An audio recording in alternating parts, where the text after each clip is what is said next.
So yeah, super happy to be joined by Sam Kuypers. Hopefully I'm pronouncing your last name right. If not, then that is officially your last name now going forward. So that's how it is. And you have a pretty wonderful Twitter presence. So hopefully a lot of our listeners actually know of you already. But if not, do you want to just take a moment to summarize your background, interests, what you're doing right now? Sure. I am a DPhil student in Oxford, where I do research in the foundations of quantum theory. That's like a nutshell summary of what I do. And sometimes I tweet. Is your supervisor David Deutsch, or do you just collaborate with him sometimes? He's a collaborator. My supervisor is Vlatko Vedral. I'm not sure. Have you heard of him? He has quite some nice books, and he has an online presence as well. He's on YouTube. He has some wonderful explanations of quantum theory and conversations with Chiara Mileto as well, who he collaborates with. He wrote the book From Micro to Macro, which I recommended on Twitter a while back, and I still do recommend it. It's quite nice. It's a nice overview of kind of classical physics and some reasons why why quantum theory was an improvement over classical physics from an information theoretic point of view. This is a fun book. And he wrote several of those kind of books for the public, and also some textbooks. Are you I know like Chiara is working on constructor theory. Is that also an area of focus for you, or just like a related interest? Yeah, well, I'm definitely interested in constructor theory, but I don't work on it directly. I am interested in, so specifically foundations of quantum theory, which is somewhat more narrow. So my actual research is about, say, the many worlds interpretation of quantum theory. That's what my most recent paper has been on. And constructor theory is kind of in the background for me, as is always in the background of my mind when I do research, because I think it's fascinating. But so far, I haven't actually contributed anything to constructor theory in any way. I'm a fan, but it's not specifically my area of research, even though I like it very much. So when you get that foundational into physics, it starts to trespass onto the territory of philosophy quite overtly. And I'm curious what your relationship to philosophy is via the foundations of quantum mechanics, if that question is coherent. Yeah, I think it makes sense. It's so I think I've always been a realist. I've always believed that science describes the real world. And I think when you get into quantum physics, there is a tradition of people, a tradition of researchers who do not believe in realism. There's a tradition of rejecting realism in quantum physics. And I think that this is one of the reasons why I was interested in Popper. It's because I had a kind of naive view of realism, which I thought it must be right, but there was no defense against the attack from the kind of physicists in the field of quantum physics. Because I think there's just a controversy around what the explanation of quantum physics really is. It's not clear. There's not a consensus about which interpretation of quantum theory is right. And there are interpretations where it basically makes no sense to ask what a physical system is doing before you measure it. And that raises the question of, okay, if that doesn't make sense, if it doesn't make sense to talk about a physical system before measurement, then does it make sense to call it a real system? Does it make sense to say that it has some kind of independent reality before any observation? And I think that is a valid question in that in these interpretations, and people opt for an anti-realist view of quantum physics in this case often. And this is partly where my kind of introduction to philosophy began. It's these issues that bothered me as a realist, but which I did not have a good defense against. I did not have a good criticism of anyone who would say, well, isn't realism just a no-go in quantum theory? So that's kind kind of broad sketch of the problem, I guess. Yeah, I just wanted to probe a little bit into the like anti-realist intuition. So would a proponent of like a non-realist interpretation say, look, the math is just sort of a tool at the end of the day, and we can use this tool to just make predictions about things that happen. And a theory is better insofar as it makes more accurate predictions. Now, some people want to look at the math and try and like, especially quantum mechanics, if you try and interpret the math, you're talking about interpretations of probability, you start talking about many worlds, things can get like sort of intuitively out of hand pretty quickly. And so is the non-realist just saying, look, forget about all that. That's not describing reality at all. Just use the math to make predictions? So this is kind of what you mean by is this sort of the canonical non-realist stance? I think so. I think that's definitely part of it. For one thing, it isn't really a coherent worldview. I think people just kind of adopt it as they are studying physics because they realize that certain questions don't have a satisfactory answer according to consensus or anything. Like there's no, if you ask a group of physicists, though, like, what do you think about the measurement problem? What do you think is the state of a physical system before it's measured? I think you get as many different answers as there would be physicists, presumably. Right. Yeah. And that kind of reflects the state of physics. And that causes confusion, and then I think people have this. The people adapt different strategies. So you might have someone who just says, "Yeah, okay, I only care about the mathematics of things, and I care about prediction. Let's just stick to that. Let's just stick to predicting and using these mathematical models to have ever better predictions." And that works to some extent, but it isn't really the aim of science. Are there non-realists at the level of the big in physics? So like the level of general relativity and stuff? Because it strikes me that a lot of the non-realist talk happens in the quantum realm because things get very confusing when it comes to our day-to-day intuitions. But that also, your intuitions kind of break down at the level of the big as well, when you're talking about things approaching the speed of light and stuff. But I rarely actually hear physicists make the case for sort of instrumentalism when it comes to like general relativity. So, yeah, what's going on there? I don't. That's not really a question, but yeah. Yeah. Well, I partly think that this is due to the legacy of Einstein. He was a realist in almost everything he did. I think he started out as an anti-realist, but almost all of his work in physics was typified by his realist approach. So he, for example, he was an early believer in the theory of atoms, and he was an early atomist. And he believed in the existence of atoms in a time before we could actually see such things. Like it's actually through Einstein's early work that there was indirect experimental evidence for the existence of atoms. But it's one way in which he took a realist approach. And I think there were other people in physics who had an anti-realist approach to, or not, maybe not an anti-realist, but an empiricist approach to physics, where they would say, well, only the things that are measurable actually make sense, or only the things that are measurable. It's not that they're the only things that make sense, but they're the only things that exist in physical reality.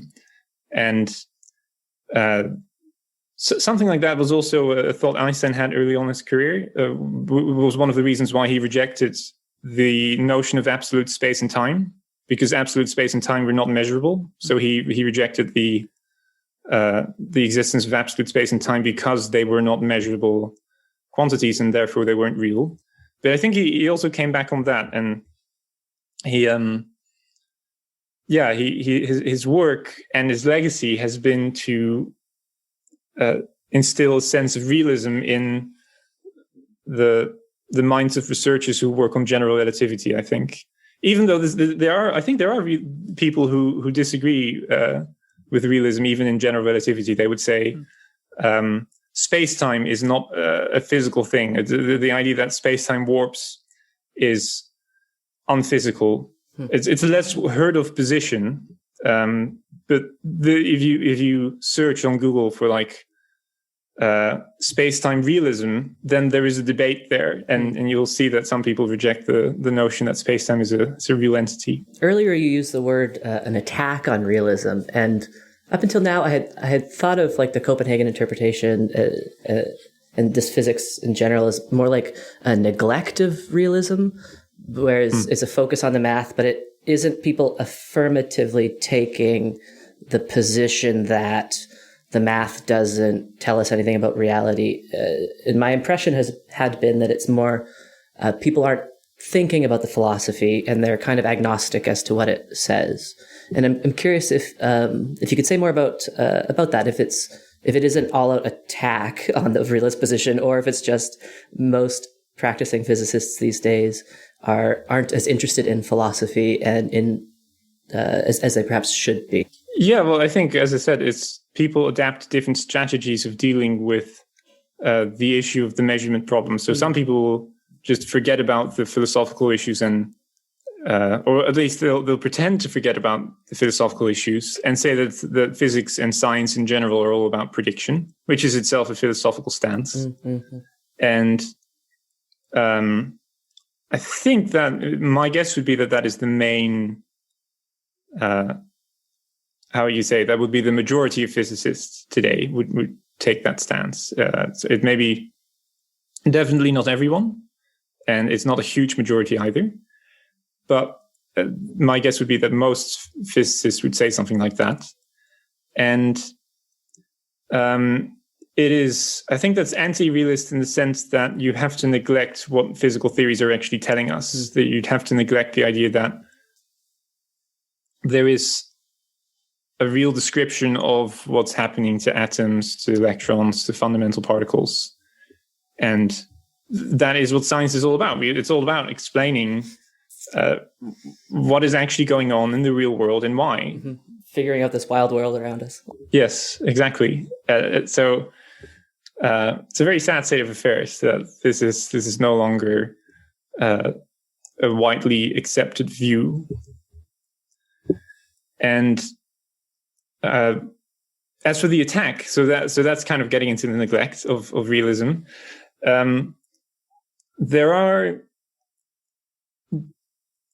I think that the early physicists, people like Bohr, like Heisenberg, Dirac, they had much more of an attack against this idea of realism. They this is where things get fussy, and people introduced notions of consciousness into physics, and people developed ideas about maybe the real world only exists because it's consciously observed by some observer with the intent of measuring a system, etc.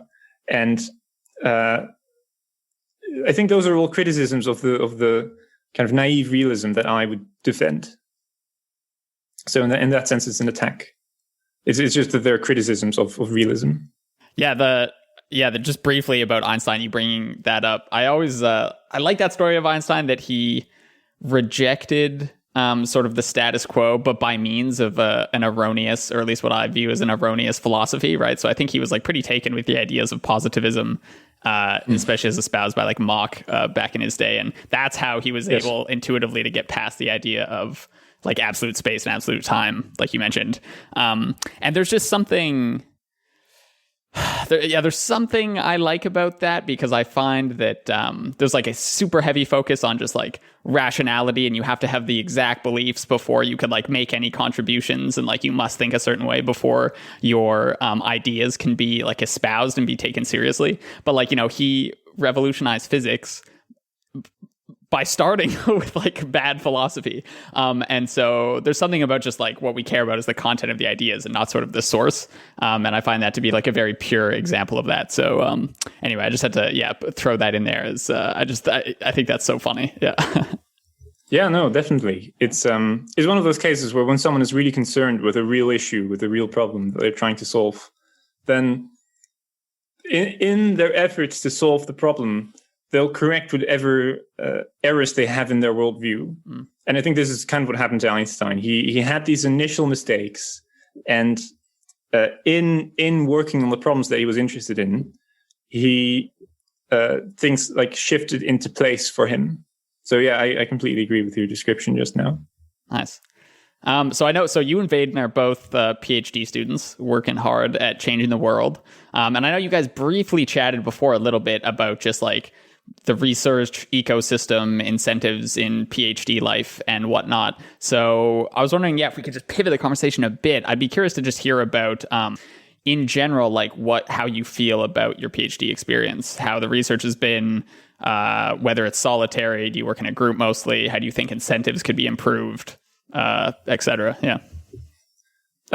So I mostly work alone. I sometimes collaborate with people, but most of my research is either by myself or with maybe one or two other people.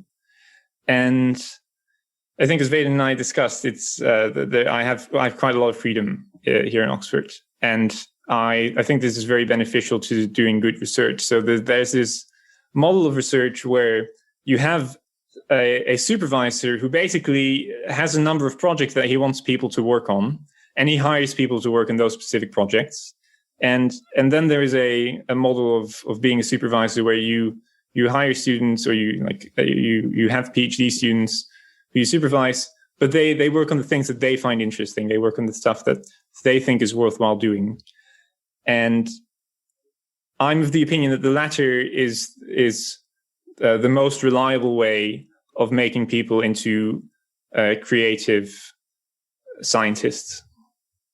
Because there's something about having people work on projects that you think they should work on that somehow hinders their creativity. Like first of all, most of the education system, even higher education, university, is set up in such a way that you have to do certain things that people think are necessary for you to do research. They have a list of courses that you participate in because you think it's not that. Sorry, let me rephrase that.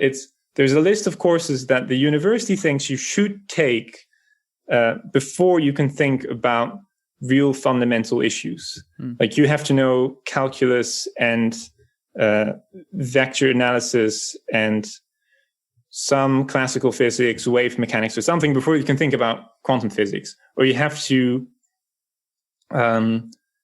first know about certain programming languages like Python before you can go on to C++ or something. I'm just kind of drawing examples from a hat.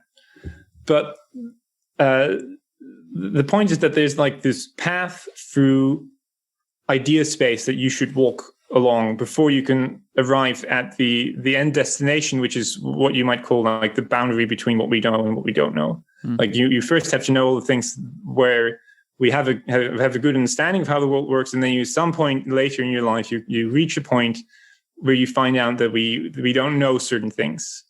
And I think that is very wrong. That's not actually how knowledge works. Like there's problems at every stage of your education. There are problems that you could be addressing in knowledge that seems to be fairly well established.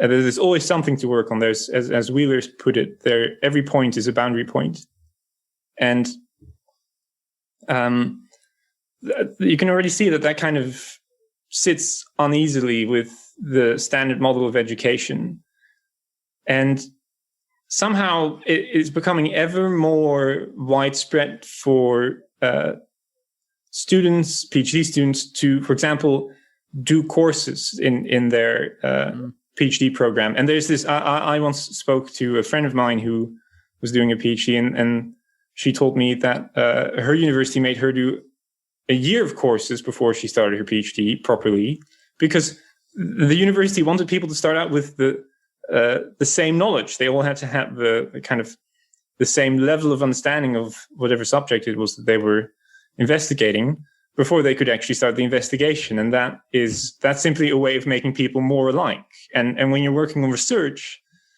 what you want is that you are adapted to a very specific problem. You want to be, in some sense, unlike other people. You don't want to be the same. You want to have specific knowledge about the problem that you're interested in. And in fact, you want to understand it better than anyone else does. That makes you very much unlike other people. And the kinds of things that you need to tackle your problem might be parochial bits of knowledge that are nonetheless very helpful to you, or they are parochial in the sense that you needed to have learned about those issues before you arrived at your current problem situation. And this whole anecdote, or my kind of rant here, is about the fact that people are being standardized. They're being turned into, they are made more alike by the education system, and this is a bad thing. It's not good that people are alike. It's good when they have separate interests and they are able to pursue those. It strikes me that there's this I guess image I have of we're all in the middle of this sphere, and we have to go through this uniformization process to get to the boundary of our knowledge, and then only once we're at the boundary can we start to contribute to new knowledge. And this is the meme that you're pushing back against, because, as you said, every point is a boundary point, and we don't need to be escorted to the edge of human ingenuity because we're already there. We just have to find problems ourselves. And there's also something perhaps a bit troubling, because once you get to the edge, so to speak, it's like we know already what the problems are waiting for you there, because people are trained to work on the same sets of problems, and that can have diminishing returns quite quickly, I think. And so I just in our conversation that wasn't aired last week, you and I talked about this offline, and you just really changed my thinking, because I think I had this view without realizing I had this view, and so I just wanted to say on air that you really shifted my mind. My girlfriend's doing her PhD in economics, and it's quite heartbreaking actually to see her go through this process. And the first 2 years of the program are standardized coursework. So not only do you have to jump through 4 or 5 years of undergraduate taking certain courses, and then a lot of people are have to do predoctoral fellowships now, especially in economics. Which is more just rote sort of basic statistics and stuff, and doing all of the professor's actual research. And then they get to PhD. Finally, they anticipate being able to engage with the research questions that they've now been forming in their minds for a few years, only to be told that no, you must now do a bunch of real analysis, even if this doesn't pertain at all to the actual research question that you have in mind, because we need you to, carry the badge of the true economist when you're out in the world and be able to answer ridiculous questions about inflation or something. And it is quite sad actually to see a lot of people enter this program super excited about specific questions, and to just have it just beaten out of them, now struggling, and you're back in undergrad mode where you're just slaving away at problem sets at 1 a.m. trying to get them due the next day. It's it's very sad. That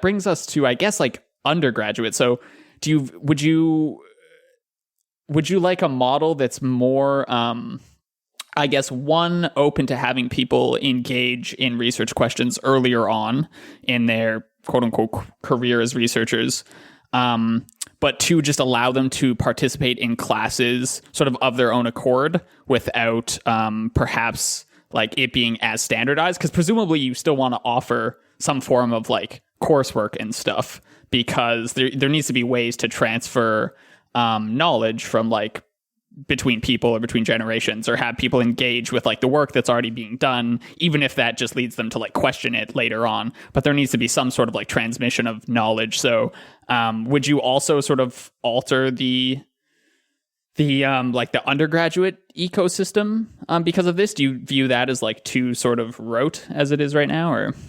Yeah, well, there is something weird about the undergraduate ecosystem, as you put it, where there isn't a lot of places where we can have criticism of the knowledge that we learn. So I think courses are very useful, and I follow online courses every now and then. It's comparable to reading books and listening to podcasts. It's just there are places where you want to know about something and someone can explain it to you. So that seems like a useful format to have. Courses seem useful to me, but what I think is lacking from most education systems, definitely if I look back on my own university experiences, it's good to be encouraged to critically engage with the subject. And I don't think that this is something that exams encourage. Like, exams are not a place where you're asked to engage critically with the course material. Because, well, for one thing, I don't think exams are a great test of your knowledge. They are, first and foremost, I think they test your ability for doing exams. I had a friend who was extremely good at doing exams, and he once missed out on a course for like most of the semester. He didn't go to any of the problem sessions, and he didn't go to any of the lectures, but he knew that if he memorized certain equations and he interpreted certain questions in a certain way, he could just about like deduce what they wanted from him and which equations they wanted to use, which they wanted him to use. And from that, he produced some answers, and that got him a passing grade. And I think, good for him, because that's a fault, that's a mistake in the way exams are set up. And I think it's not a mistake you can really correct for, because it's people will learn how to do exams. That's a skill. It would probably be difficult for me to start doing exams again now, because I haven't done them for a while. And I would need to know what the people expect from me, and that might have changed since I last did an exam. And that would be knowledge that is required for me to do an exam well, to get a high grade on an exam. So my criticism would be something like this. The things that people usually assume are tests of your knowledge are not that clear. They are not clearly proxies for how well you understand a certain subject and how much you've engaged with it. And I think the real understanding in a subject comes from your criticisms of it. It comes from like what kind of criticisms that you think of while you were listening to the lecture, while you were reading the books. And how did you critically engage the subject is the real question. And I'm not sure how to test that. And the way we test it in the real world, I think, is you might read a book or go to a course and think of some things and have some ideas and notice some problems, and then produce a really cool paper about something you've been thinking about as a result of participating in these courses and reading these books. And I think it should be possible to kind of rearrange undergraduate education in such a way that kind of critical engagement is more possible, but I'm not sure. I mean, I think that's possible. It's possible in principle to rearrange undergraduate education in such a way, but I'm not sure how in practice. It strikes me there's a perhaps important distinction between, say, teaching strategies that are meant to encourage, say, novel research versus teaching strategies that are meant to teach a specific skill. So when I think about, like, say, standardized education, I kind of want architects to go through some sort of standardized education, and bridge builders and engineers and people who are going to be doing electrical work. I think we know what works through hundreds of years of trial and error, and there's some things that we know here. And as you were speaking, I was kind of trying to think of, like, in what domains do we think standardized education is appropriate?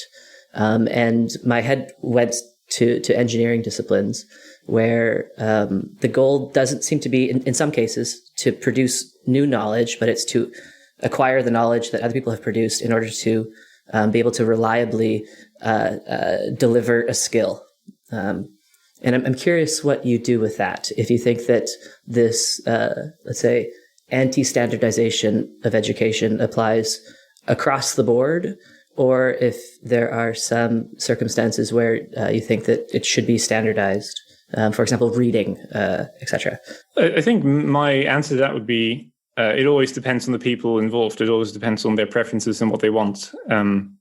I guess a case where it doesn't just depend on people's preferences would be like a driving exam, where your ability to do the exam is equivalent to the skill that people want you to exhibit. Like if you're able to drive around and show that, like, you're a competent driver, then that is all that people require from you to give you a driver's license.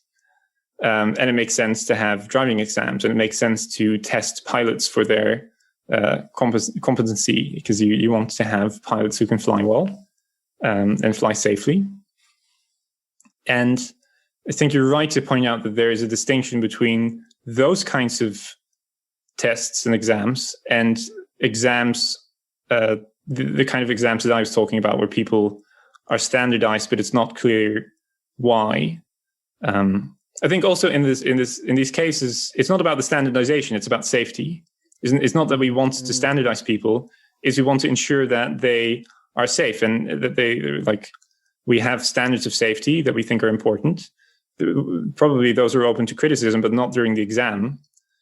And it's not actually about thinking that people should be alike. It's just that people can maybe have different driving styles as long as they are safe, competent drivers. So I think that's where the distinction is. And also it's about, like, again, what people want. So if you want to be a researcher, then I think the way you approach the subject is different from when you just want to know some mathematics so you can, say, write a program or something. Like, the way you engage with a topic depends on what problem you want to solve.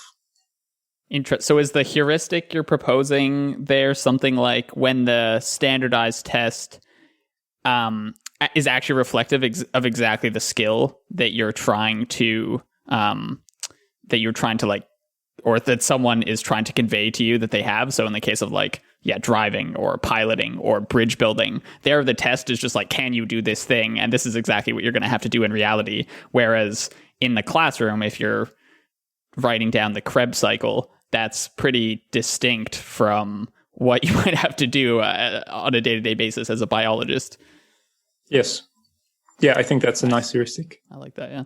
When we were speaking last time, you mentioned the name Dennis Sciama, and I may be mispronouncing his name, but he was that was a name I hadn't heard before, and I thought he was somebody I should have heard before. And so, if you could say a few words about who he is and why he's relevant to this subject, I think our listeners would benefit. Oh, right. So there's Dennis Sciama, who was a British physicist who supervised David Deutsch, Stephen Hawking, Martin Rees, I think Roger Penrose as well. Oh wow! Martin Rees, right? And then at the same time, around the same period, there was Wheeler, who educated all these very well-known American physicists, like this Feynman is one of them. Hugh Everett was also supervised by Wheeler. David was supervised by Wheeler as well. I think he had two supervisors. One of them was Sciama and one of them was Wheeler. And just a whole group of people. Don Page, Kip Thorne. Oh wow! It's like most of these people have gone on to win Nobel Prizes. So it's an impressive lineup. Fascinating list. Yeah. And was there something unique about the supervisor style? Yeah, I think so. So it's David writes in an article that David Deutsch writes in an article that the way Wheeler approached his students was that he just searched for interesting people who wanted to work on some problem that they were interested in pursuing, instead of having a project ready for them that they should then work on. So it's the more kind of creative and free approach to research, which, as I said, I think is the most reliable way of turning research students into productive and original scientists. It's because in some sense it's not really producing anything. You're not doing the work. People have the problems that they want to work on, and you're just letting them, giving them the space and opportunity to actually pursue these issues and have conversations and work on stuff that they find fascinating, instead of having an agenda for them.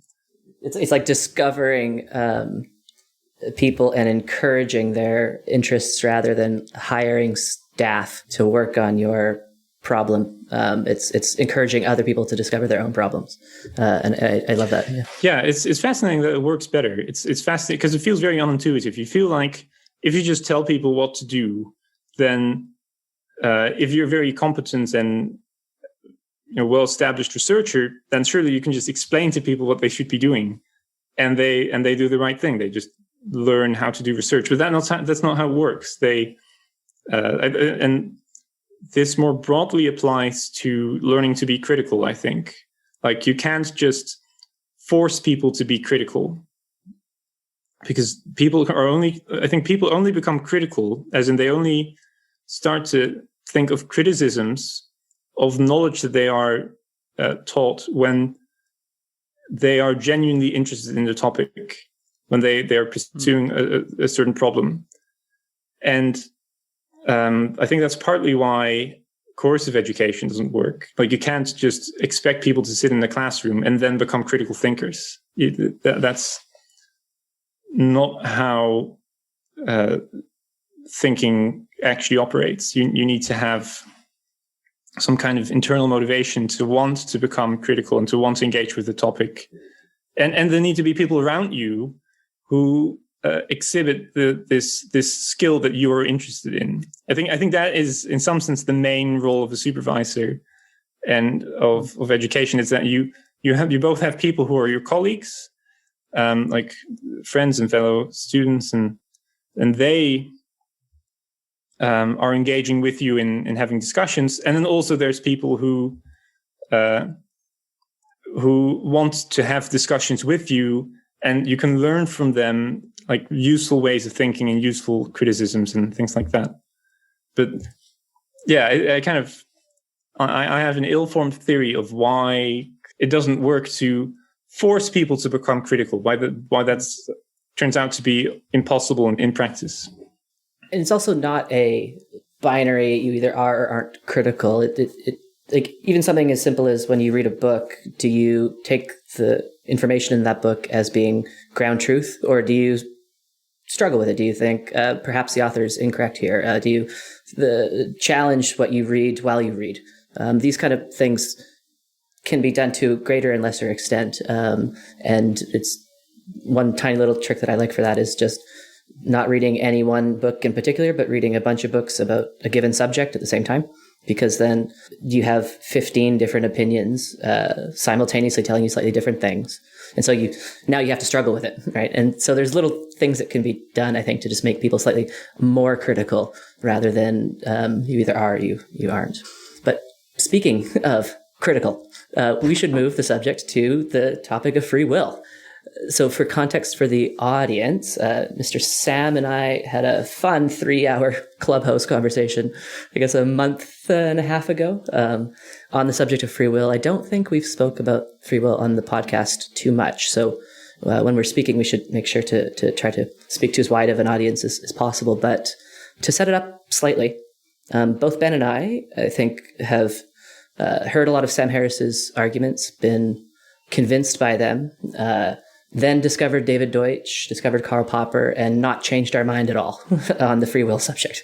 But most people I've encountered who know the various thinkers seem to have, upon learning about David Deutsch, in Deutsch's perspective, changed their mind on the free will subject. And so I think it'll be interesting to discuss between the three of us, because we're all Deutschians, Popperians, etc., but have, I think, quite different views on free will. And so with that preamble, perhaps if you could just give us the download, like, what are your thoughts on the free will subject in general? Take as much time as possible, and then we can perhaps start exchanging after that. Cool. I think very generally that, first of all, when we talk about free will, it's clear that we're not talking about violating the laws of physics. Like, whatever free will is, it has to be compatible with the laws of physics. And I think that when people talk about free will, the thing that they usually miss out on is that people are creative problem solvers.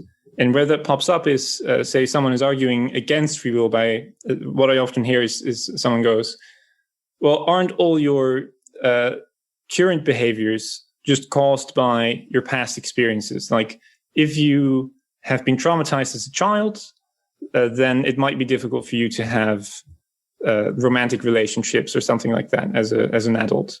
You might have a difficult time attaching to people because you were traumatized. And And in that way, the past determines your future. You are determined by your upbringing, by your education, by your parents.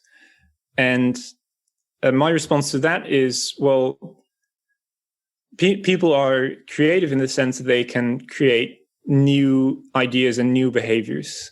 Yeah, so I think that whenever we have a problem, there is a sense in which we can solve the problem, no matter our background, no matter what the problem in question is, as long as it's interesting, that we can find a solution to it.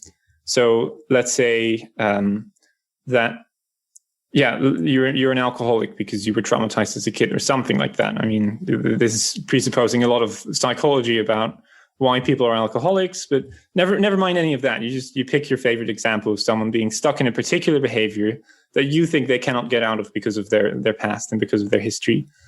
I think that because people are creative, they can recognize that something is a problem through criticism, and then when they recognize something is a problem, they can invent a solution to whatever it is that is bothering them. So if someone is an alcoholic, they might recognize that, oh, well, I'm very tired in the morning because I drink a lot the day before, and I have a headache, and this is actually very unpleasant to me. So maybe there's some way in which I can prevent myself from having the headache. Again, just it's kind of a random example, but I'm pointing out here that there is the general process by which we acquire knowledge presupposes that these problems in our ideas can be solved. And that also means that our past cannot completely determine the future. Like it cannot be the case that whatever ideas you have now determine the ideas you'll have in the future. That just, for example, in research, people have certain ideas that they bring to the table when they start doing research. And those ideas will be improved while they do the research. And the improvements are unpredictable. They will produce something new from what anyone else has produced before, because that is why they are doing research. They are producing something that didn't exist yet. And I think that isn't just applicable to research. I think that is applicable to everything. To every time we solve a problem, this is applicable to all problem solving, that we create a new solution. And I think that is what I would call free will. It's the ability to create new explanations and solve problems in an open-ended way. And I think it's compatible with determinism in the sense that there might only be a single history to the universe, but in terms of the kind of the history of ideas, there's no sense in which current ideas determine what the ideas will be that we have in the future. I don't know if that makes sense, but I can unpack it if it doesn't. And I think we have a disagreement here because as you said, we had a 3-hour conversation. Yeah, it was. And I'm very curious what your take is. I think Vaden just changed his mind. Actually, I just that. Well, no, it's we definitely have a disagreement about what the definition of free will is, because as you've just defined it, the ability to solve problems and create new ideas. I think we've just done the Dan Dennett style redefined free will and defend that. So maybe I'm still in the process of understanding your perspective, but I'm wary of this redefinition thing, because then we're just talking about a different subject. So that's my initial reaction. Yes. But yeah, Sam, maybe I can. Could I ask you a question maybe to try and just crystallize the disagreement here? And also I think this will maybe help get the audience on the same page for those who are less familiar with the free will conversation. And so I'm just going to ruthlessly steal this thought experiment from Sam Harris, because I think, as Vaden said, he's just making the most amount of sense here. But if I ask you to pick 5 movies, okay, and you just come up with those movies, creatively. Yeah, so you can create, that happens. That's a creative process for sure. And it's hard, we can't write down laws that say the past was going to predict what movies you were going to pick here. So that all is compatible with what you were saying, I think, in terms of, there's no, if I think as Sam says, right, like if this choice isn't free for you to do, there's no coercion here. You're free to choose whatever 5 movies you want. So if this process isn't free, then I don't know what free will means. But, so as we drive down into that selection process, it's being driven by thoughts that are occurring to you about preferences that you have. And most importantly to note is that you couldn't presumably have chosen a movie that did not occur to you. So if Night at the Roxbury didn't, maybe you first thought about 10 movies and then you whittled that down to 5. If The Night at the Roxbury was not one of those 10 movies, there was no way you could have picked that movie. And so that was unavailable for you to do. That action was unavailable. And then we can just iteratively apply that same sort of reasoning to whatever reasons you had for choosing the movies that you did. And so I think that's the way in which I would like to define free will is I think when people say they have free will, they mean I could have chosen any 5 movies I wanted to. I was free to choose any 5. Nothing was stopping me. And I think the 5 were determined by things out of your control, namely just brain states that were arising in that moment. If I can add one thing to Ben's comments before you respond, Sam, it's you could take Sam Harris's. Oh, there's 2 Sams. So there's Sam Harris and then there's Sam Kuypers. So we got to keep the Sams separate. So you could take Harris's thought experiment and then use basically everything that you had said about creative conjectural capacity of human beings. So instead of come up with 5 movies, creatively generate 5 new storylines that have never existed. And so you can put all you can talk about creativity, you can talk about newness, you can talk about creatively think of 5 problems that you're excited to solve. And the argument runs through verbatim. So I don't think that creativity or our problem-solving capacity somehow magically lets us do the thing that we know we can't do. And so the worry is, or not the worry, but the thing that I'm highlighting is that if we just redefine free will to mean something else and say we have that, then okay, but that's just a subject change. Yeah, so okay, there's an interesting question here of what is going on when you're choosing these 5 movies. And I think that choosing the 5 movies is fairly arbitrary. Like, there's no criteria for why you would want to do this. You'd want to do this because you're asking me to, but there's no sense in which I could do this, could give you a better or worse list of movies, for example.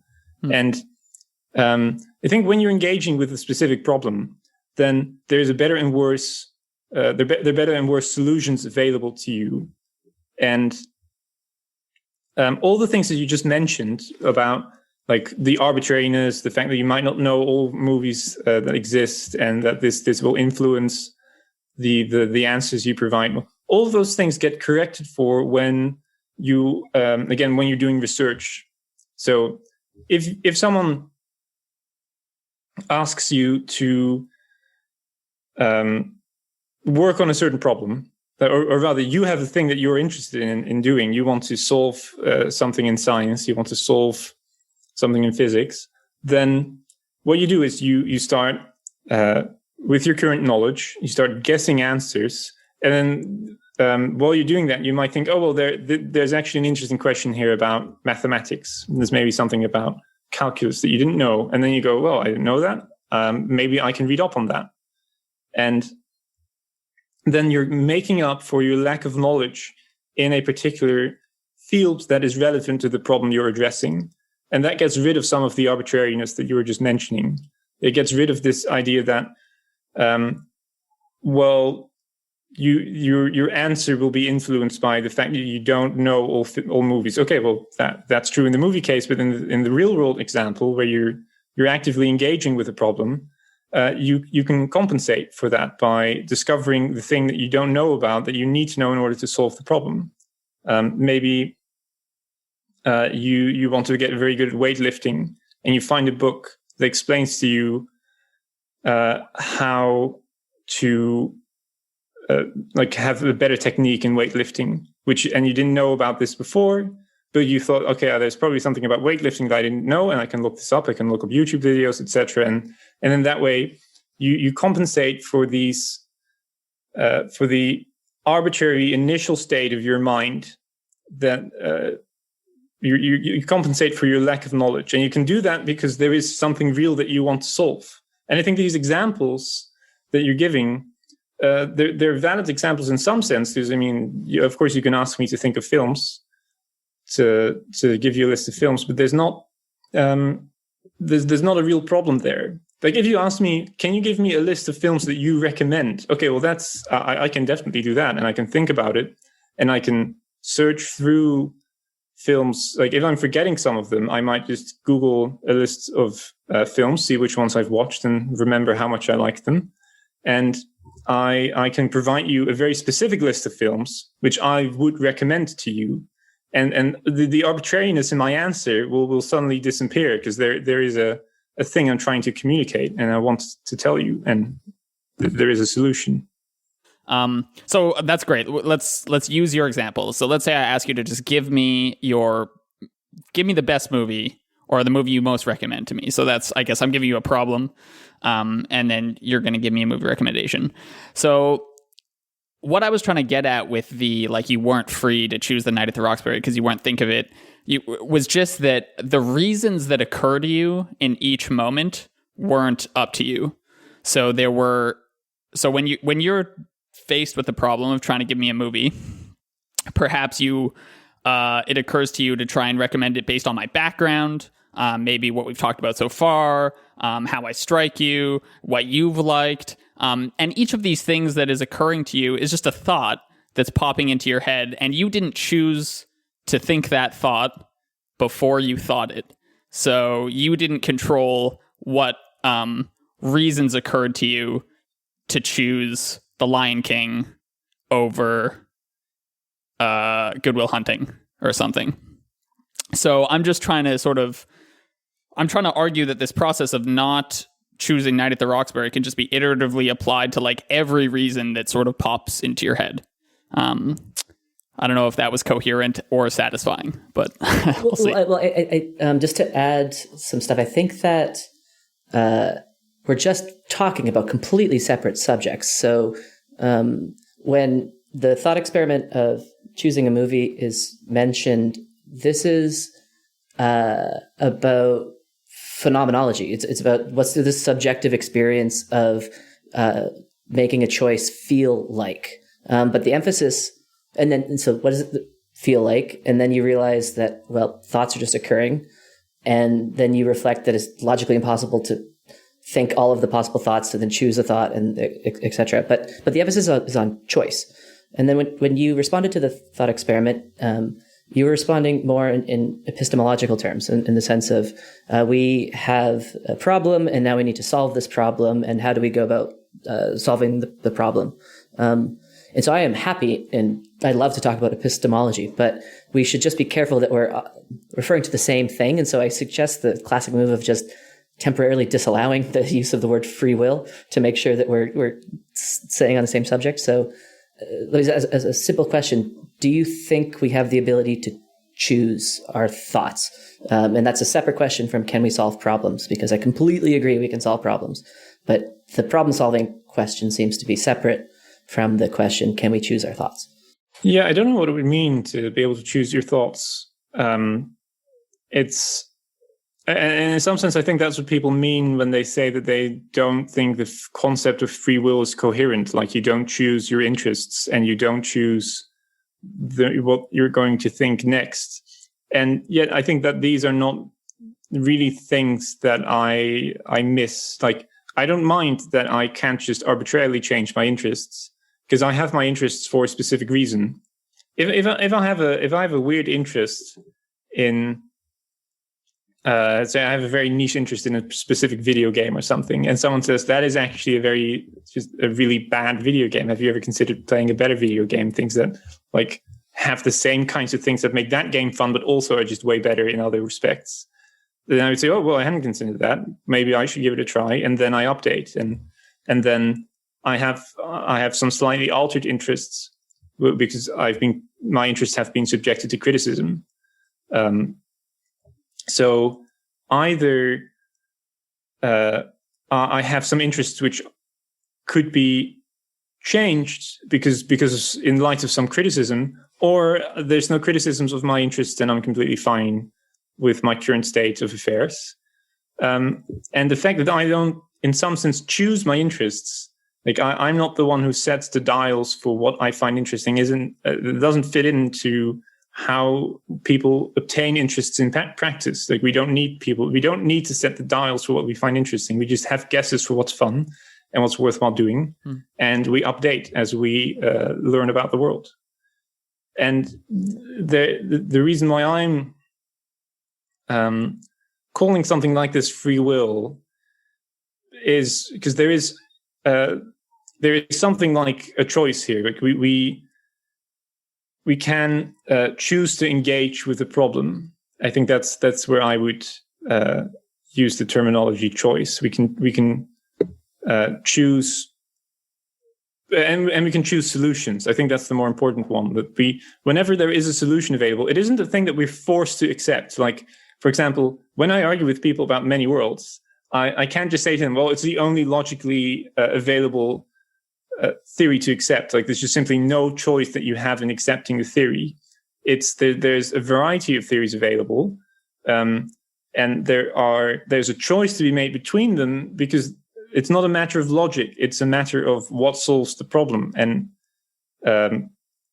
although there is a better theory, like I'm a proponent of many worlds, and I would say, well, that is definitely the way to go. It's the only real solution. People disagree with me about this because it isn't a mechanical issue. It isn't an issue where I can say, well, if you just do the calculation, the only way it can work out is that you have to agree with me that 1 + 1 = 2 or something. So I'm pointing to the fact that whenever we're choosing a solution, there is in some sense, we have this choice that's available to us, because producing new knowledge isn't mechanical. It isn't a matter of logic and of simply deriving things that we already know and then accepting them. It's a matter of choosing between rival theories. I think we agree much more than I initially thought, so getting rid of the question, do we agree on the subject of free will? That's too broad, and replacing it with, do we agree that humans can't choose their thoughts? Seems like we agree there. Do we agree that humans are creatively capable of solving new problems and bringing new things into the world? We totally agree there. Epistemology, we're lockstep. And even the fact that the word choice can refer to many different things. So there's a big difference between a volitional act of, say, going to the grocery store and going to the grocery store because there's a person with a gun behind you. And the difference between, say, volitional acts and non-volitional ones, that's where your attention is, because you're saying that we have this ability to choose in that sense. And that's important because that's the plane of abstraction where we choose which problems to solve and where knowledge is generated. But then in other conversations, say conversations about depression, so we're not talking about research anymore, we're talking about depression, then presumably both you and I would switch to the other layer of the notion of choice, where it's not that you actually can choose the thoughts bubbling up. And when we have that problem and when that's the thing that needs to be explained, then we switch to a different mode of explanation. And so how am I doing so far? Because if we agree on most of that, then I think we don't have too deep of a disagreement besides just defining free will in different ways, and that's not terribly substantive. So I think we agree a fair amount, and I think we agree that there's certain things that we don't have. So I think, to summarize my position, there are things that people call free will which we don't have, and I don't care that we miss that. I don't care that we lack. For example, we don't have choices about our preferences, or we don't have choices about what thoughts will pop into our mind 1 minute from now. In some sense, we don't choose those. Or which problems we find interesting, too, to put it into different territory. Yeah. Exactly. But there are things which are like available to us, such as new solutions that we could think of, and because of that, we're not determined by our past. I think that's the most important thing. I think that like there isn't. We don't have to believe in fatalism. Mm-hmm. We don't have to think that because we had a certain upbringing, we're bound to behave a certain way for the rest of our lives. We're not automata. We are not, like as I said, our behavior isn't determined by our past experiences, because whenever a behavior becomes problematic, we can invent a new behavior. It's not to say that that's easy to do. It's not to say that people do that every time that the behavior is problematic. It's not even to say that people always recognize that a particular behavior is problematic, but it is a really fundamental aspect of our humanity that we have that capability. And that is why I think, it makes sense to call that free will. It's a thing that distinguishes us from animals, from other animals, I should say. And it is, I think it's a resource to draw upon whenever we're in a situation where a behavior becomes problematic, or wherever we find that our current knowledge isn't sufficient for present purposes. We can always solve these things. And it's not just in science that we can do that, but it's in everyday life.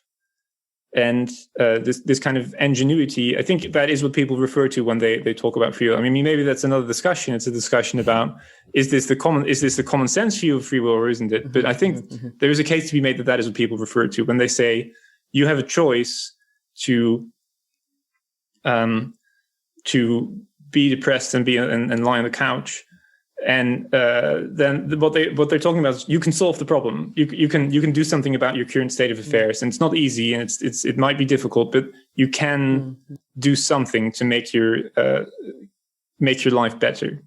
I'm totally with you that we want to try and reject nihilism and fatalism, and the mistakes there are just that ideas and actions don't matter, which is not at all implied by lack of free will, or at least free will as I'm talking about it, right? Like ideas and actions certainly matter, perhaps even more so in a view where we can't necessarily choose our own thoughts or what convince us that makes us want to propagate good ideas as quickly as possible. A terminological distinction I've been making recently is between something being determined by and being predictable via.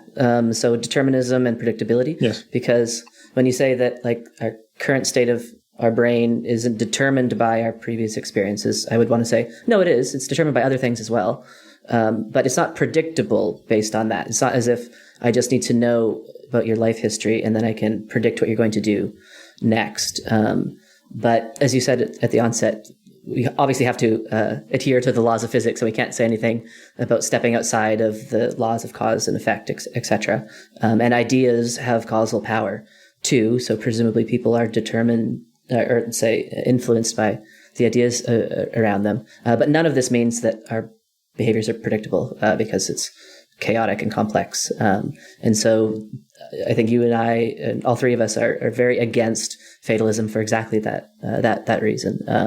So I basically see an ocean of agreement modulo just the definition of free will, which is the least interesting possible disagreement to have. So I think we agree a fair amount.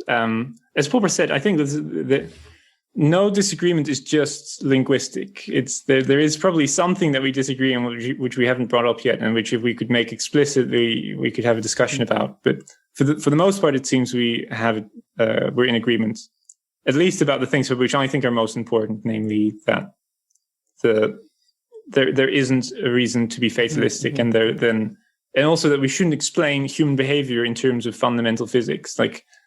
The fact that the laws of nature are deterministic doesn't help us in everyday life when we want to solve a moral issue. Like if I ask you, Vaden, what should I have for dinner? I'm very hungry. What should I have? And you say, that's very easy.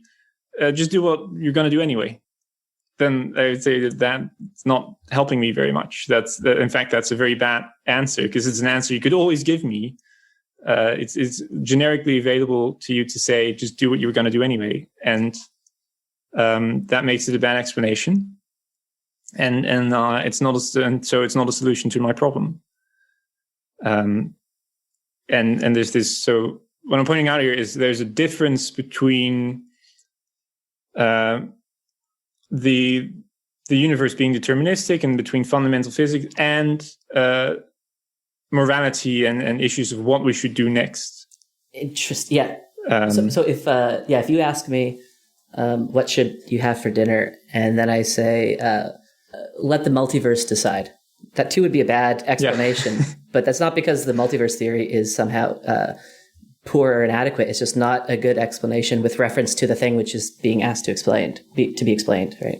Yeah, and in some sense, it's completely true. Like, I will do what I'm going to do. It's. So I guess the reason I bring this up is just because something is a bad explanation to a particularly posed problem doesn't necessarily mean it's intrinsically a bad explanation. If someone asks, how do I overcome my crippling depression? Now it may make more sense to start invoking some notions of childhood, of life ambition, of the fact that perhaps it's a pharmacological problem. And this is when I start to think more about our lack of free will, and where by free will, let's just say our lack of ability to choose our thoughts. That's maybe the most. And from there comes, we can't really easily choose our actions either. And so my response to because I think I've heard this come up on a couple of podcasts that you've been on, that determinism is a bad explanation. And I don't think that's true. I just think it's an inappropriate time to invoke determinism. Right. Yes. And so it isn't the case that determinism is a bad explanation just across the board. It's just that sometimes it's not the thing that we should be thinking about. And so too with general relativity, and so too with quantum mechanics. Yeah. No, I definitely agree with that. I mean, I'm a determinist in the fact that, I believe quantum theory is true, and the equations of quantum theory say that matter behaves deterministically across the multiverse, at least, and that's true. That's a true statement, and that is also why it's true that you can say, well, you're just going to do what you're going to do anyway. You can invoke determinism there, and it's not that determinism is false. It's just that it's an inappropriate thing to say at that moment. It's not helpful. Yeah. So if I've given that impression, then yes, thanks for the correction. I agree with you that is. It's not that determinism is false. It's just it's inappropriate in certain situations. It doesn't help. It doesn't solve anything. Like, one thing for me was when I took the idea that we didn't have free will seriously was sort of the moral consequences of that. So looking at something like the retributive justice system, for example, and looking at this as basically barbaric, right? Like, people are not choosing, they're not ultimately responsible in some sense for committing their crimes, right? People are born in certain ways, subjected to certain environmental pressures. They're not choosing the level of wealth in which they're born into, et cetera, et cetera. So one, this has like helped me develop, I think, some more compassion, at least in those moments when I can remember that we don't have free will, which is not always easy. But, and then at a broader level, I'm just like, the retributive justice system, which is especially dominant in the US, just seems absurd and grotesque. This is not to say that we don't want any form of justice system. So you can have justice just for like the sake of trying to make as many people well off as possible. So sort of on consequentialist grounds, right? You need to try and incentivize certain kinds of behavior. But anyways, I'm just curious, like, if we seem to be working with slightly different interpretations or just meaning of what we're talking about when we're talking about free will. So I'm wondering if you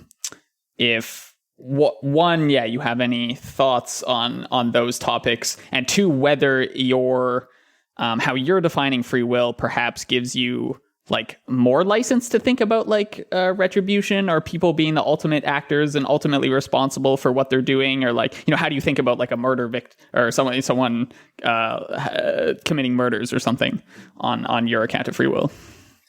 Yes. So I think that a justice system should be there to deter people from harmful behavior. So like the reason why you want to imprison people is because, say, you want to make sure that when someone murders someone else, when someone commits a murder, they pay the price for committing a murder. It's not, there should be a way of disincentivizing people from behaving in harmful ways. And that maps onto the way that the justice system is organized, at least roughly. Like when people invoke retributive justice, I think they do so because they want to disincentivize people from similar behavior in the future. If you were to not punish criminals for their behavior, then that would make it easier for criminals to commit acts like murder and theft and crime generally. As for hatred, which is another issue, I'm not sure if my view of free will gives you more or less like license to hate people. And also there's an interesting question about how this creative aspect fits into law, because I think this was pointed out by Hayek in his Constitution of Liberty, where he writes that there's an interesting paradox where people who believe in free will also believe that people respond predictably to certain incentives, and people who do not believe in free will do believe that by holding someone accountable for something, they will behave differently. So that there's paradoxical views all around for everyone. And I guess I'm just kind of throwing that in there. It's just to share my confusion about this. Creativity makes all of this very complicated. Like, I think the main thing I want to say is the whole issue of how law should be organized and the whole issue of justice.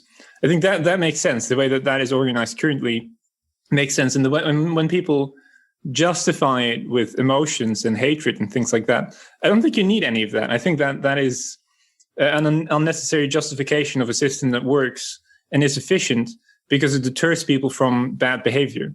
And so I don't buy the justification that we do it because it is good for our soul or something when we are able to enact some kind of revenge on criminals. I think it's just that we don't want people to behave criminally, and a way of preventing that is by making it difficult for them to commit acts of crime, to make sure that they pay a price for committing murders, say. So the whole emotional layer kind of never maps onto the way I think about law and justice. That's a separate issue, in my mind, at least.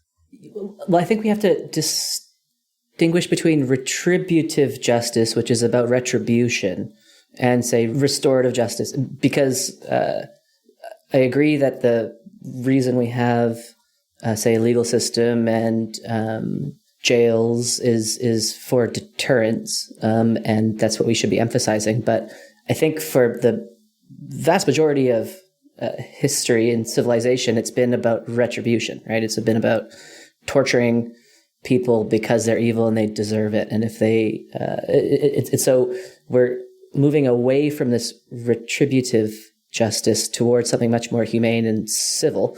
But I think Ben's point is that the idea of retribution really only makes sense if you think that people freely chose to act in such a way, act violently, say. And once you get rid of the idea of freedom of choice, then it doesn't make sense at all to punish people because you are seeking retribution, and then hatred falls away as well. So to back up a step, to take a step back, the law is required whenever there are problems between people, whenever there's a conflict between people that should be resolved.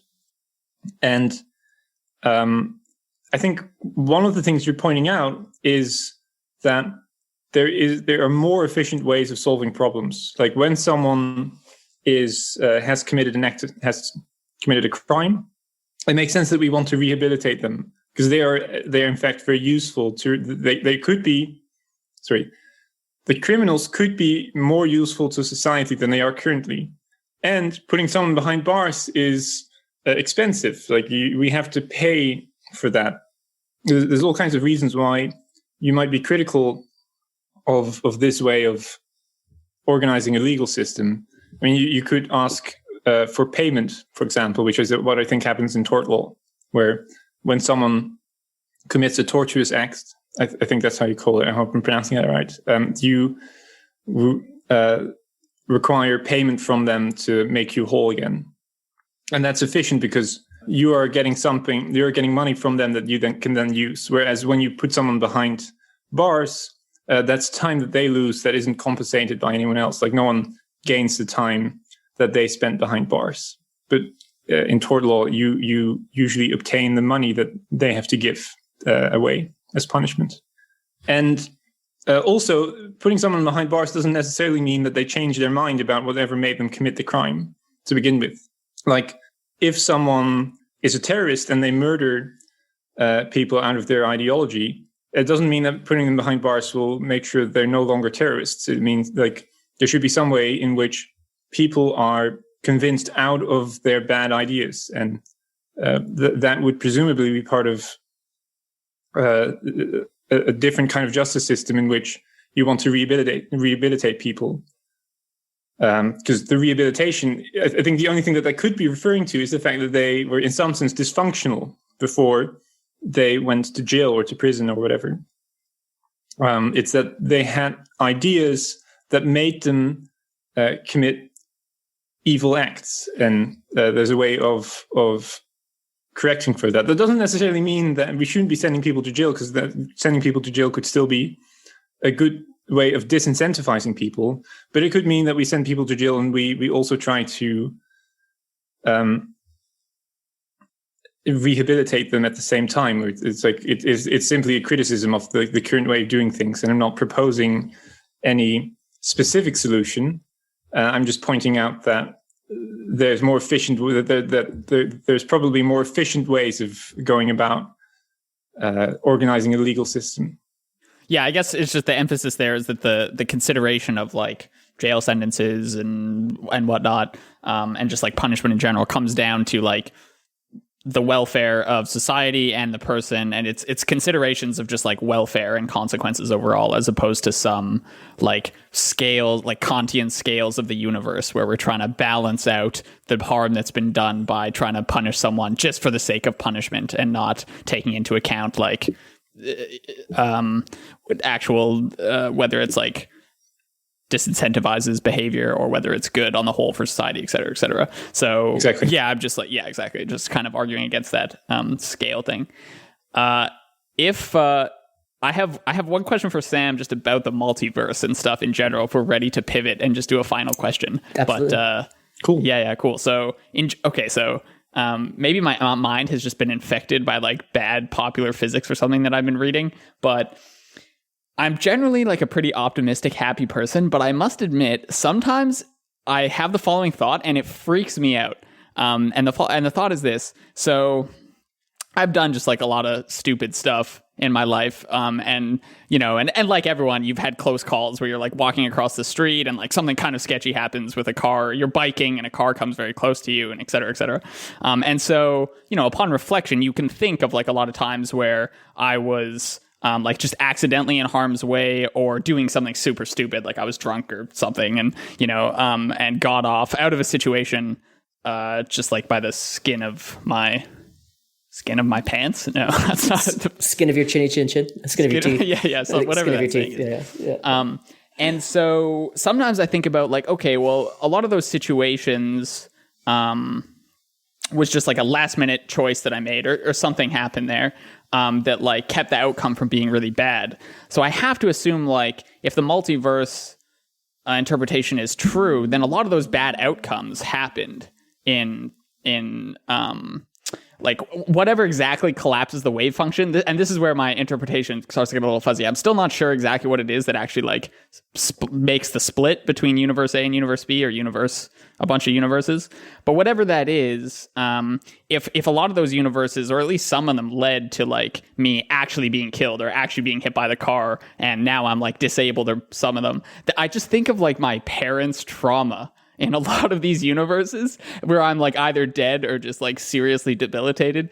And I get sad thinking about it, because it's like basically this universe, but I'm just like not there anymore. And so can you either allay my fears or just tell me that, yeah, there's a lot of universes where like my parent, like I'm just dead, especially because I'm just dead because I did something incredibly stupid and my parents are just like sad and lonely now. Is that true, or like, what's going on?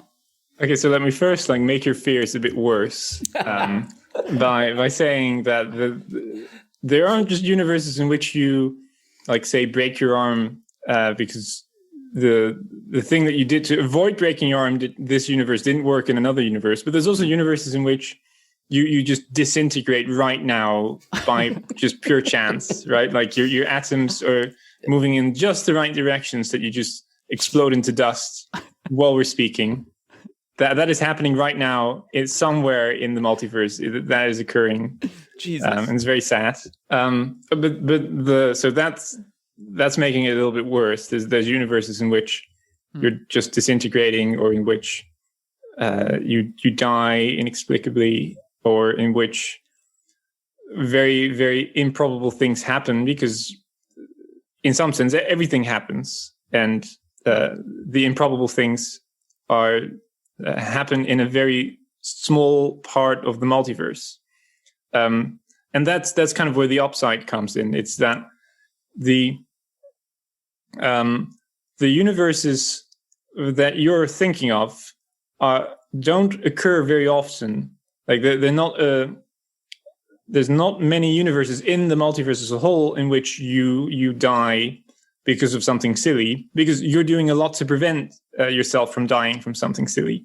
Right. And we have error correcting mechanisms to, for example, restore you back to health when you're sick. So imagine the cases in which you were biking and you almost broke your arm, and you only barely avoided breaking your arm. Well, that means that in some universes you did break your arm, right? And in those universes, you go to the hospital, right, and there's a doctor and he helps you. And at the end of the treatment that you'll receive there, your arm will be healed again. And you'll be roughly in the same situation as you would have been if you had not broken your arm, because that's what the treatment is for. Right. So there are mechanisms by which we correct the mistakes that occur in the different universes. And the more sophisticated our knowledge, the better these mechanisms work. So if you imagine a future in which we have a very sophisticated understanding of human health, you might imagine that in that universe, in that future, that whenever someone breaks their arm, maybe they just inject themselves with some like magic fluid, and it immediately restores their arm back to health, and right. It's only broken for like a minute. You can see how with such inventions, the different universes in the multiverse become ever more convergent. They're like ever more similar to one another.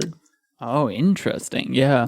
So it's like with the more knowledge there is, the more similar these universes become, and that is a property of knowledge. So whenever we have sophisticated knowledge, that means that we have corrected mistakes. We've corrected errors in our thinking and in our way of doing things, and that makes the universes alike. And the errors that occur, and there will always be errors, will become an ever like smaller part of the multiverse as a whole. So the short answer is yes, there will be universes in which you died, but because we have a very sophisticated society in which we send people to hospital, and in which we have traffic laws that prevent people from just killing each other while they're driving, and because we're trying to look out for each other, and because you are a competent biker, you protect yourself against dying, and the universes in which you die for silly reasons are very improbable because of these mechanisms. Interesting. So that's where it's It's a note of optimism in there. Yes, exactly. Nice. Yeah. Wait, so so what exactly is it that's causing the split into multiple universes? I've never. Right. Yeah. Is it a collapse of the wave function, or no? Is it just like the probability distribution is just talking about, like, are there just continual splits because that probability distribution is just that's describing the all these infinite possible universes of like where each like electron or whatever is at all times? Yeah. So in the multiverse, or in Everett's interpretation of quantum theory, in the many worlds interpretation of quantum theory, there is no such thing as collapse. In a sense, collapse doesn't ever really occur. There's the appearance of collapse, which happens whenever you measure a physical system that's in a superposition. But it's only the appearance, because when you look at the universe or the multiverse as a whole, you, in some sense, see everything happening at the same time. Like you see, let me give an example. You maybe you have a qubit, and the qubit is in a superposition of being an up and down, and you measure the qubit. Well, what you will see is either up or down. But if you take like a God's eye point of view, what you will actually see is there is a U before the measurement, and then there's two U's after the measurement, one of whom saw up and the other one saw down. And they became differentiated by the fact that they saw different measurement outcomes. Right. But they have the same history, in the sense that if you like roll back time, then they become the same person again. And they exist simultaneously in different parts of the multiverse. And they are only distinguished by the fact that they saw these different measurement outcomes, but they're realized simultaneously. So there's no collapse in the sense that everything just evolves according to the usual laws of quantum theory. And it's just the fact that you are one of these instances of yourself who saw a particular measurement outcome. That means you're right. There's the appearance of collapse. But it wasn't because of the person that the universe split. Like there was, even if the person hadn't looked at the qubit, there would still be two universes, one where it's up and one where it's down. Yeah, so there's an interesting question about, like, so you have you as a person, and there's no knowledge, there's no information in the physical system that is you about the state of the qubit. Like before the measurement, they are like okay, again, let me take a step back. Whenever you perform a measurement, what it means to perform a measurement is that you have an apparatus, and the state of the apparatus after the measurement is a proxy for the thing that it measured. Right? So if you have a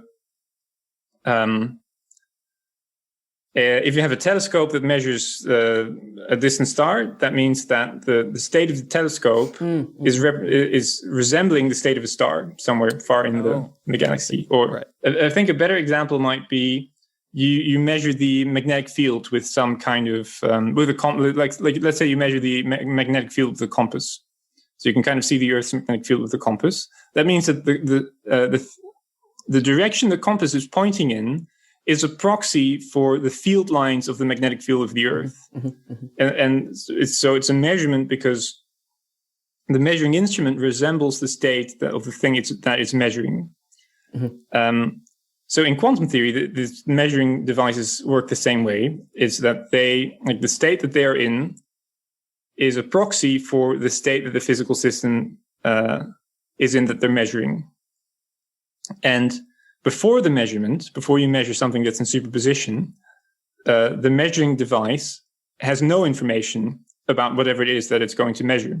It's like its state is completely uncorrelated with the state of the thing that's going to be measured. And afterwards, it contains some information about the qubit. And just as the qubit is in a superposition of states, so will the measurement device be, because it's a proxy for the qubit. And right.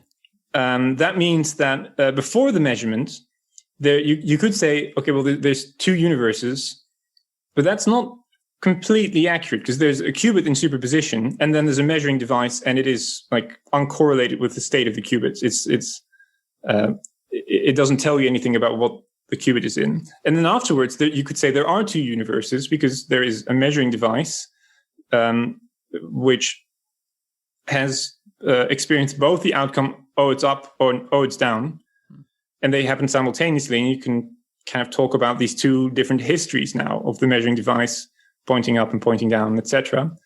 But this kind of gets to a more fundamental issue, which is that whenever we talk about universes in quantum physics, it's kind of it's a misleading terminology, because you think, oh, it's the whole of the spatial universe. It's everything in some sense, it's all of space split simultaneously. Right. And that's not the case. It's always these kind of like bubbles in which a measurement has occurred. And you can now say, oh, well, this measuring device is entangled with the qubit. And there's two versions of it, one where it has measured an up and one where it's measured a down. Okay. And those then go on to evolve separately from one another. And then the information about which measurement it was kind of spreads out. So like maybe someone looks at the measuring device and sees, oh, the qubit was an up. Well, that means that they belong to one of these histories. And then in another history, the person says, oh, look, the qubit was a down. That's the other branch of the multiverse. And that kind of keeps, that trickles into the environment and into other people, but it's always a kind of a bubble. Like for example, that information about what the measurement turned out to be won't ever travel faster than the speed of light to another galaxy. And this other galaxy is completely unentangled with the measurement. So you can't really say that galaxy is in the same universe. So in the same, I'm saying here that the word universe doesn't really make sense to describing what we're describing here. It's these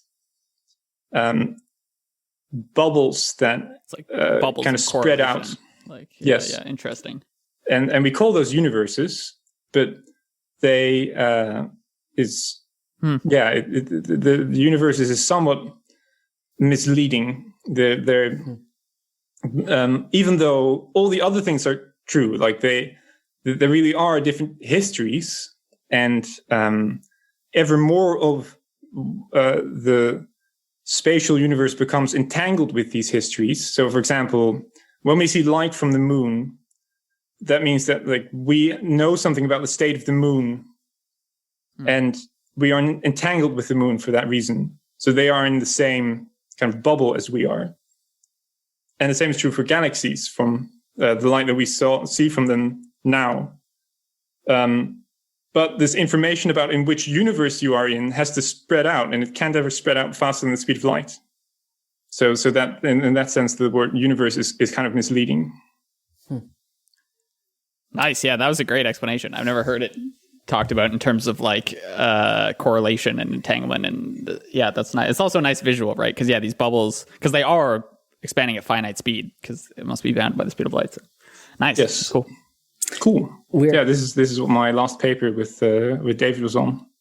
David Deutsch and I wrote a paper about how these universes are really finite, and the word universe is somewhat misleading. Nice. But yeah, I'm glad you liked it. I have so many questions, but I know that we're coming up against a hard stopping point.